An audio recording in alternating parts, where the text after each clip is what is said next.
Telangana auto కార్మికులకు సంబంధించి చాలా కాలంగా దీర్ఘకాలిక సమస్యలు ఉన్నమాట వాస్తవం.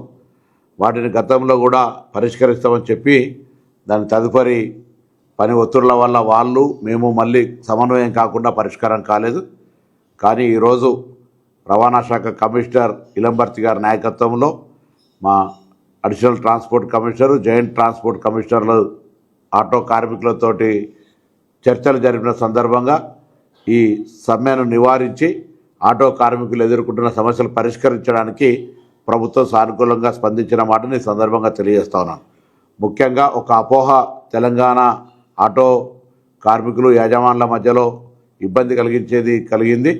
ఆర్టీసీ ఈవీ ఆటోలు కొంటుందనే ఒక దుష్ప్రచారం జరిగింది. అది అవాస్తవం. ఎక్కడ కూడా అటువంటి చర్చ కూడా జరగలేదు. మేము లాస్ట్ మైల్ కనెక్టివిటీ కావాలంటున్నాం తప్ప ఆటోలు ఆర్టీసీ ఎప్పుడు కొనుగోలు చేసే ప్రస్తావన రాదు అనేటువంటి మాటను మనవి చేసినాం. దాంతోపాటుగా ఈరోజు 2012లో పెంచినటువంటి మీటర్ ఛార్జీలను పెంచాలని చెప్పినారు. ప్రభుత్వం ఇన్ ప్రిన్సిపల్గా అగ్రి అయింది. అందుకు సంబంధించి వాళ్ళతోటి డిపార్ట్మెంట్ పరంగా చర్చలు చేసి త్వరలోనే అందుకు సంబంధించినటువంటి అధికారిక జీవోలు ఇవ్వడం జరుగుతుంది.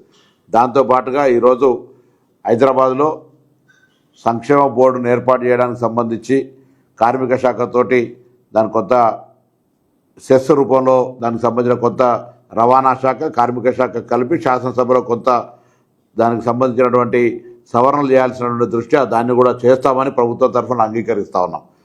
సంక్షేమ బోర్డును ఏర్పాటు చేస్తామనేటువంటి మాట కూడా ఆటో కార్మికులందరికీ శుభ సందర్భంలో తెలియజేస్తాను. అదిగాక హైదరాబాదులో మరి రెట్రోఫిట్ కానీ కొత్తగా ఈవీ ఆటోలు కొనుక్కునే వాళ్ళకు 1,50,000 రూపాయల సబ్సిడీని ఇచ్చేటువంటి దాన్ని కూడా ఈ సందర్భంగా ప్రభుత్వం తరఫున వాళ్ళకు ప్రోత్సాహం ఇచ్చే కార్యక్రమం చేస్తాను.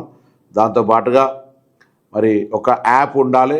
ఏదైతే ఓలా, ఊబర్ లాగా ప్రభుత్వ యాప్ ఉండాలన్నారు. దానికి సంబంధించి ఐటీ శాఖతో సంప్రదింపులు చేసి తప్పకుండా ప్రభుత్వం తరఫున ఒక మరి యాప్ తెచ్చే విధంగా చర్యలు తీసుకోవడం జరుగుతుంది.